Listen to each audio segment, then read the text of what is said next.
Mr. Speaker, I rise for a point of personal privilege. Gentleman has the floor. Thanks, Mr. Speaker. This afternoon, the House Appropriations Committee will discuss and debate GOVirginia, which the minority leader just talked about. And I'm sure everyone is somewhat familiar with GOVirginia. There have been several major news stories. The governor mentioned it in his State of the Commonwealth address. The minority leader has spoken about it 2 or 3 times. I'm privileged to have the gentleman from Prince William, Delegate Luke Torian, who's my chief co-patron. But today I want to address GOVirginia in some detail because you've heard a lot about it, so what does it really do? And let me give you sort of the thesis statement. If you'll listen carefully, I think it sums it up pretty good. GOVirginia is a major bipartisan business-led initiative to align the business community, and that's the key, the higher education community, state government, and local government in order to foster private sector growth, strengthen our workforce, promote local collaboration, and maximize our economic development resources. The problem. Virginia faces 2 interconnected challenges on economic development.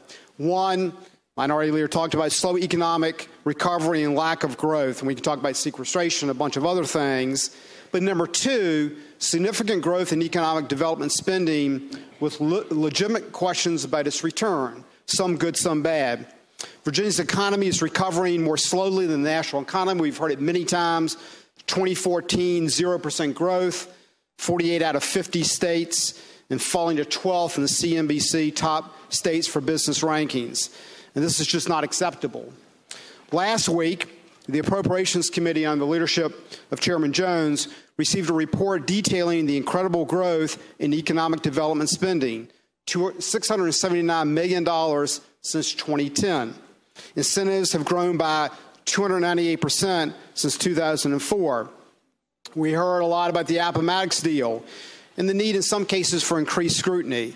And we have to ask, is the money we spent worth it, and do we vet things properly? I've been in appropriations for, 14 or 15 years now. One of the things that we see often is what I call the flavor of the month.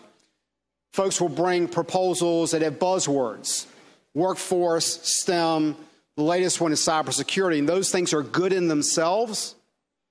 But just because someone says it doesn't mean that particular proposal has been well vetted.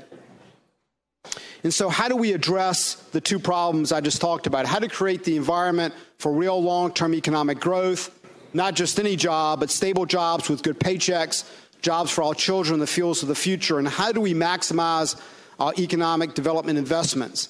Just not another incentive program, real investment with a real return, and accountability to protect taxpayers. And that answer is GOVirginia. Before we talk about the legislation, let me tell you why this concept is different and why it's receiving so much attention. GOVirginia is unique for 2 reasons.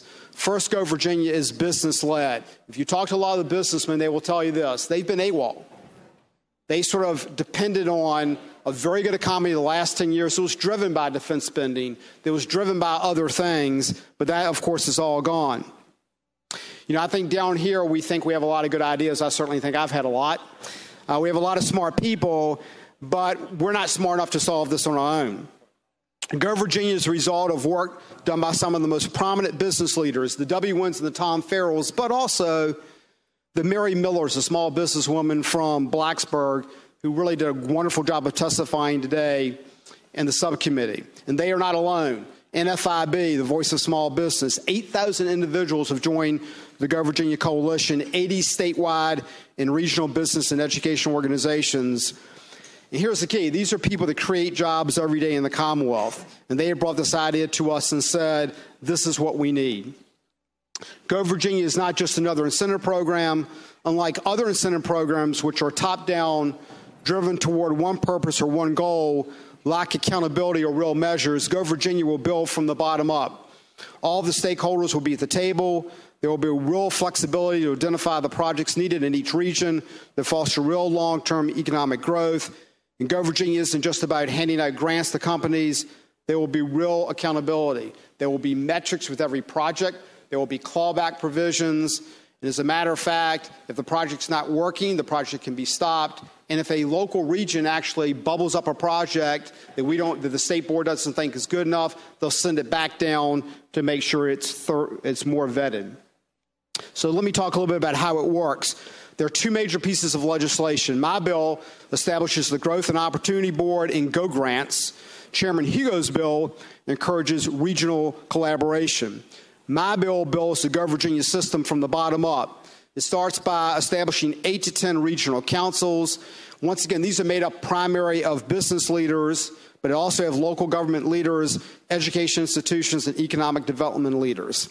The council is not a new bureaucracy. Whenever you hear the word regionalism, rightly, a lot of people get scared. They think of higher taxes. They think about more bureaucracy. This is exactly the opposite. This is voluntary. But the key to life is, and most businesses will tell you, is they don't locate with a political subdivision. When they come, they're looking at workforce. They're looking at how good that workforce is. A lot of their suppliers are in the region. A lot of your constituents might live in one locality and travel to another one. And so they will tell you that if you don't do it regionally, it will not work. The council, the local councils have a few key responsibilities. They assess the region needs. They identify the sectors or areas where there's opportunity for growth, and they identify workforce training needs. And very quickly on that, the local council will draw a strategic roadmap. For example, it might be your region, advanced manufacturing is the roadmap. Other regions, advanced manufacturing might not work. If advanced manufacturing is your roadmap, do you have the skilled workforce to stand that up? They'll do a skills gaps analysis to see exactly what the workforce is. Then the council can apply for startup grants. And let me please make sure I emphasize this. These are not long-term. Recurring funds to run a new program. These are funds meant to get a project off the ground.